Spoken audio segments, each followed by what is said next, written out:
Everything is a CO2 impact-ish, including things that may seem irrelevant or too small, like playing Fortnite. We release a lot more CO2 into the atmosphere than we realize, like not noticing that the lights have been left on in a room from since you can't remember, or leaving the faucet on for too long.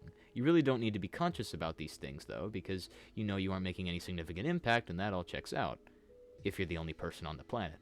Apply this to around 8 billion of us, and we get a very different story, where little actions have large consequences. Can you think of any habits that release even a little bit of CO2 in the air, minus breathing? What about playing Fortnite? Yes, it's practically impossible to escape it. It is mentioned among conversations all over the world and in the school. Fortnite is a game that is universally loved and played by billions, with a player base of around 30 million players per day. That's a lot of people doing one activity, an activity that requires 30 watts of electricity an hour. The average player plays around 7 hours on average, according to this statistic. Doing the math and multiplying 30 million people by 7 hours, and we get a resounding 6,300,000,000 watts used per day, roughly. One may be wondering, how is this data relevant to the carbon emissions? Simply put, electricity is generated using fossil fuels which release greenhouse gases into the atmosphere.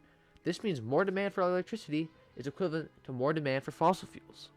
According to one of the websites of all time, in April alone, Fortnite's carbon footprint was a monumental 140,800,000 kilograms of CO2, or 140,800 tons, equivalent to consuming 15.843 million gallons of gasoline, charting 17.9 billion smartphones, or burning 155 million pounds of coal.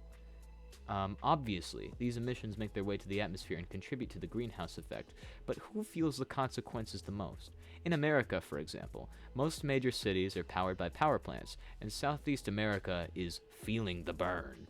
In the Southeast, poor air quality can result from emissions mostly from vehicles and power plants. The major urban centers in the Southeast are already impacted by poor air quality during warmer months. The Southeast has more days with stagnant air masses than other regions of the country, 40% of summer days, and higher levels of fine, small, particulate matter, PM 2.5, which cause heart and lung disease. Obviously, the big Fortnite is not the main reason we have air pollution and climate change, but to disregard Fortnite's contribution would be irresponsible. Fortnite barely scratches the surface of how much unknowing electricity usage the general public uses on a daily basis. There are many other habits that you may not be aware of that can, without moderation, contribute to a larger carbon footprint than you would think. Fortnite itself demonstrates how impactful the little things can be, so now you should be able to make an educated guess as to how other activities requiring electricity affect the world, no matter how seemingly harmless it may seem in the grand scheme of things. Complete elimination of electricity in our lives is an unreasonable and unrealistic ask. However, going outside and touching some grass is scientifically proven to not only increase your mental health, but the health of the environment as well. If you're not going to do it for the environment, at least do it for yourself. Because the storm is closing in, so stop camping, go outside, touch grass, take a walk with a friend, spend some time in your mega cities, visit some tilted towers, because we are only in the pre-lobby of climate change, and we don't know where we're dropping.